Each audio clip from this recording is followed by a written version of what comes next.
Hey guys, welcome to my soft launch. You may notice that the room behind me is pretty bare. It's a really super ugly beige color, and the camera angle is weird. And my cat is mouth breathing from the other room. Ducky, come here, honey, honey, shut up. So I just moved. Actually, I was living in Tel Aviv for almost 3 years, where I practiced for a lawyer. I practiced as a lawyer for about a year at a big international firm, and I hated it so much. It will not surprise many of you to learn that corporate law office job was not a great match for my personality. Anyway, while I was there, I kind of on a whim started riding a motorcycle, and it just became my total obsession. So I decided it would be fun for me to do weekly videos about it. Now I moved to Washington, D.C. I've got a great apartment. I've got to kind of make it my own. This is supposed to be the office. And I actually just had COVID for a week, but I promised myself that this is going to be the first video, damn it. So we're doing it, even in the ugly beige room, even with a hoarse voice. So I guess the point of this channel, I think there's so many people who make videos about so many things, besides me just having fun and maybe wanting to meet other enthusiasts, is that I never thought I was the sort of person who could ride a motorcycle. I always, I had the classic line, it's too dangerous, which is not untrue. It can be extremely dangerous. But I had always wanted to, and I never really admitted it to myself. And once you start, it's kind of hard to go back. A little bit about my journey. I did something really stupid where I taught myself how to ride. So the country I was living in, you can get, it's a really stupid loophole, you can get a license for like a Vespa, like a scooter, up to 125 cc's. And then you can go and buy a motorcycle that's 125 cc's.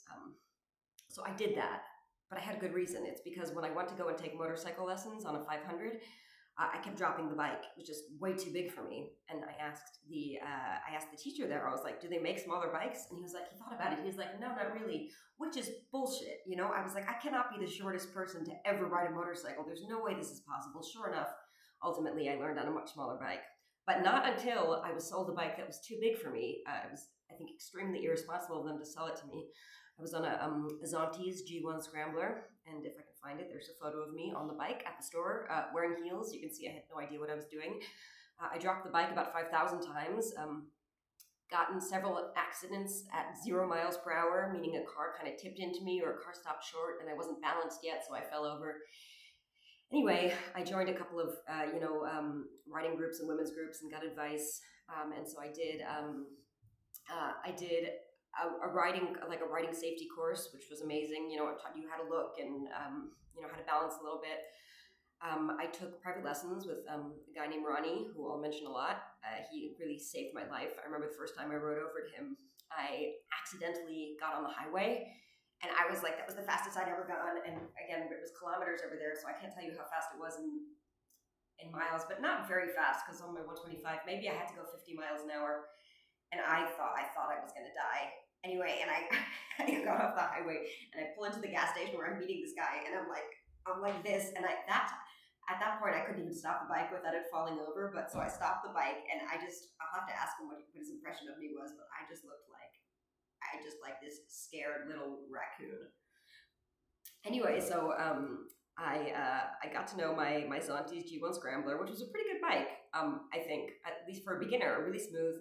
A real bitch to get parts for because it's Chinese. I mean, it's hard to ship things to Israel. It takes forever and it's very expensive.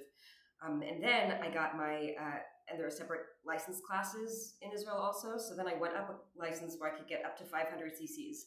And I got a Yamaha MT-03, which was great. And that's where I just rode all over the country. I went to the track a few times. You can see my suit, which I became pretty hooked on. And now I'm in America, and I sold my bike, and I need to buy a new one. I'm actually going to the DMV later today to try to get my license officially converted. It's going to take a little while. And then I think I'm going to buy a Honda CB650R, if I can find the right one. I'm open to used. Duck, shut up. I have 3 cats. I traveled here with 3 cats. Maybe I can add a clip of them in the plane after. It was a nightmare. Anyway, I was also thinking about a Suzuki 650 what is it? A Suzuki 650V V-twin.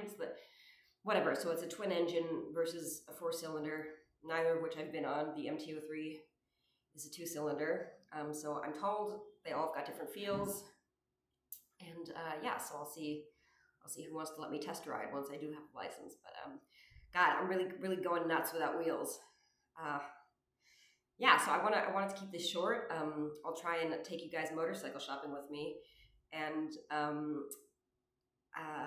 yeah, I'd love to hear in the comments anything you want to know about, anything you'd like to see, or know about my my new moto life. Also, I'm not naive. I know a lot of you are here because of Kid Nation. And here's the deal. You help me, I'll help you. You like and subscribe or whatever that bullshit is. At the end of every video, I'll pick one question in the comments and I'll answer it. How's that? Or if you've got a better suggestion, let me know. Maybe I can lottery off a phone call or something. But anyway, I just finally found something I love talking about. Unlike Kid Nation, just motorcycles. Anyway, I just want to say, wheels down, chin up, and for the love of God, please do not tell my mother. Ducky. Yeah. Hello. Arthur. Hi. Willie. Roll call.